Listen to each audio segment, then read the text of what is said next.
Hey all, welcome to ShareTreck. This is Raj here. Good morning, and I hope we have a better day in the markets today. Today I want to talk to you about Beam Therapeutics. They had their Q2 2024 earnings release, and I think I'm pretty happy with what Beam is doing overall, at least at this earning report level. So let's get started. Welcome back. As I said, today I'll be breaking down the latest earnings report from Beam Therapeutics, a company at the forefront of precision genetic medicines through base editing technology. That's a step above CRISPR-Cas9, the way I look at it. Let's dive into their Q2 2024 results and some exciting updates from their pipeline. In terms of key highlights, I would say that FDA clearance for Beam 301 in GSDI.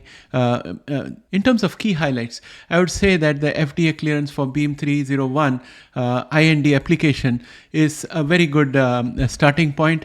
It's targeting the glycogen storage disease type 1A or GSD1A.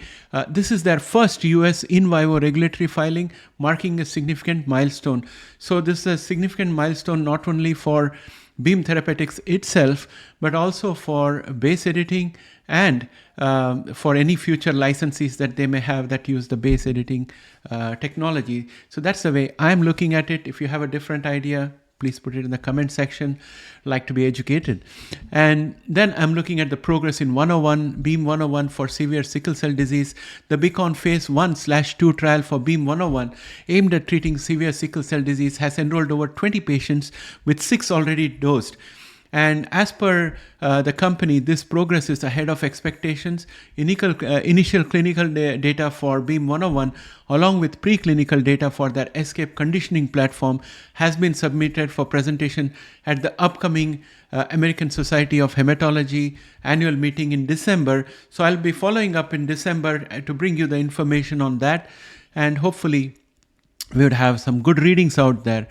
Then we are looking at advancements on Beam 302 for AATD.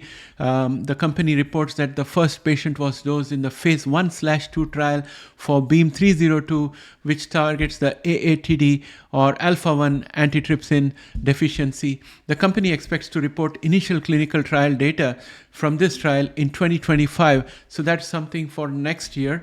But then taking a look at the financial overview, I think the strong cash position that Beam has ended up with in Q2 2024 is really notable.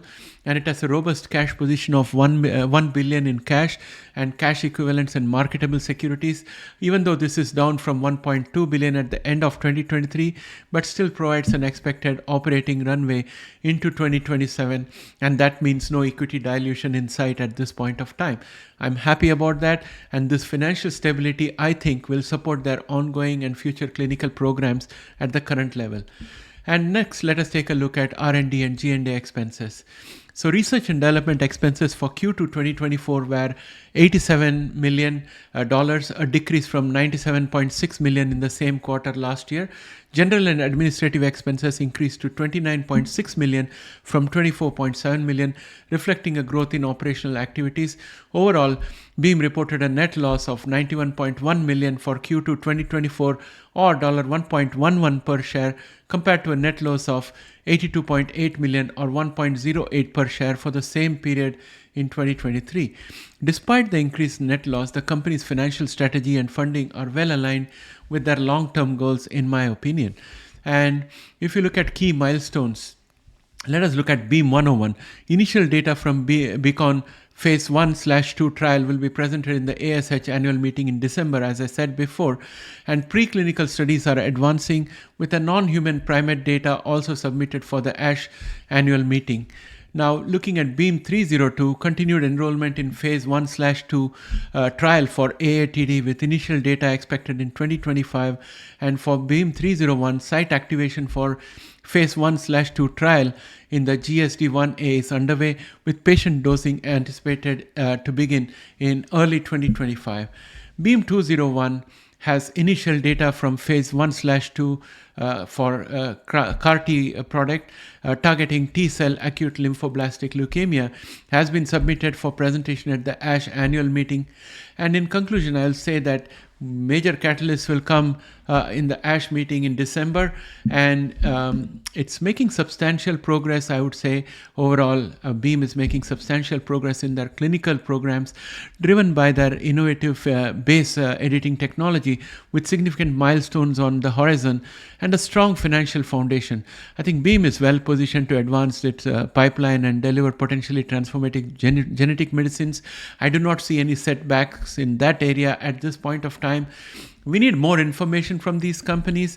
Whatever I've heard so far seems encouraging. And in summary, I would say that their Q2 2024 earnings release highlighting their clinical achievements, financial health, and future milestones seem encouraging. I'm not turning bearish at this stage. Everything is looking neutral to bullish to me. So I think the price should start stabilizing, at least for the near term, as we await more catalysts. So that's what I have for Beam Therapeutics. And again, we have to remember that this company is not only a platform company, but also therapy company. So we have to look at both the fronts, and the breakthroughs that we have had with the IND application indicates a lot of progress for Beam Therapeutics. It's a positive catalyst in my opinion. And I would look forward to Beam consolidating its pricing and setting a foundation for a move upward. That's my opinion. I would like to hear from you guys whether you have Beam in your portfolio and what are your thoughts after this earnings release. Please put that in the comment section. And guys, as you know, we are a retail channel. I'm a retail investor, and we have our own limitations, and feedbacks from you definitely helps consolidate my view of the market and bring to you a much better understanding of where the market is likely to go. So I encourage your participation. With that, my friends, I'd like to bring this video to an end. Thanks and have a great day. Bye for now.